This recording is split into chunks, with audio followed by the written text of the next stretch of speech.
Si on prend la période 1989 à 1994, par exemple, 95, il est un fait que Yves Lenoble, à cette époque-là, organise des congrès qui sont assez suivis, mais en ce qui me concerne, c'est une période extrêmement glorieuse, puisque je fais paraître une nouvelle édition des Clés pour l'astrologie, chez Segers. Je publie l'article Astrologie dans l'Encyclopédie Universalis. J'organise une exposition Astrologie et prophétie à la Bibliothèque nationale. Et donc, par conséquent, de ce côté-là, c'est une période tout à fait remarquable. Sans parler de la sortie aussi chez France Loisirs, la réédition de la collection Solar que j'avais dirigée.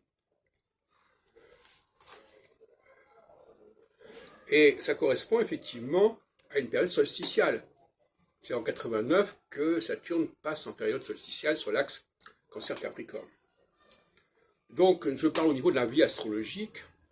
Et puis, il ne faut pas oublier, last but not least, le succès du guide de la vie astrologique en 95-96, qui débouchera par la suite avec d'autres questions. Mais voilà encore tout un ensemble de réussites remarquables pendant cette période qu'on dit comme étant déterminante pour Yves Lenoble, et qui me met en valeur toute facile, d'autant plus que je suis présent au salon de l'astrologue et qu'on voit bien tout ce que je fais.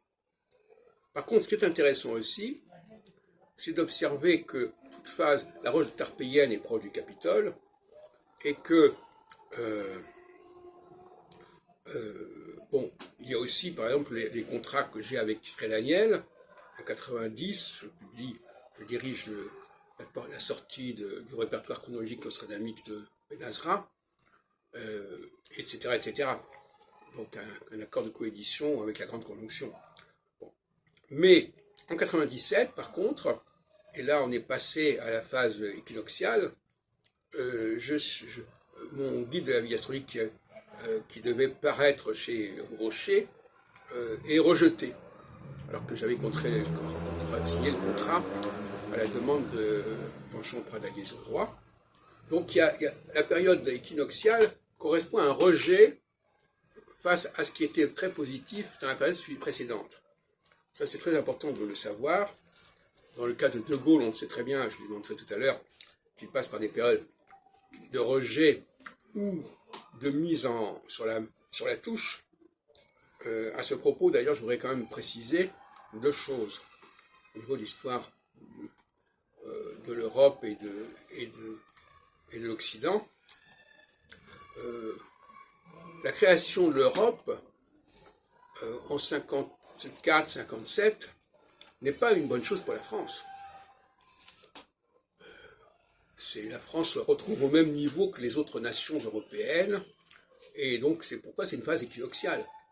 Et d'ailleurs avec De Gaulle, qui arrive en 58-59, la France va jouer un rôle beaucoup plus important, et elle va se faire entendre. Mais il ne faut pas croire que l'Union européenne soit une réussite pour la France. Et inversement, si on prend la guerre des 6 jours, en 67, qui était également une phase équinoxiale, on sait à quel point cette guerre aura été, cette victoire à la Pyrrhus, en quelque part, aura été la naissance, une forme d'antisionisme particulier, avec une image négative d'Israël. Donc, il faut faire très attention, il y a des réussites qui sont parfois contre-productives.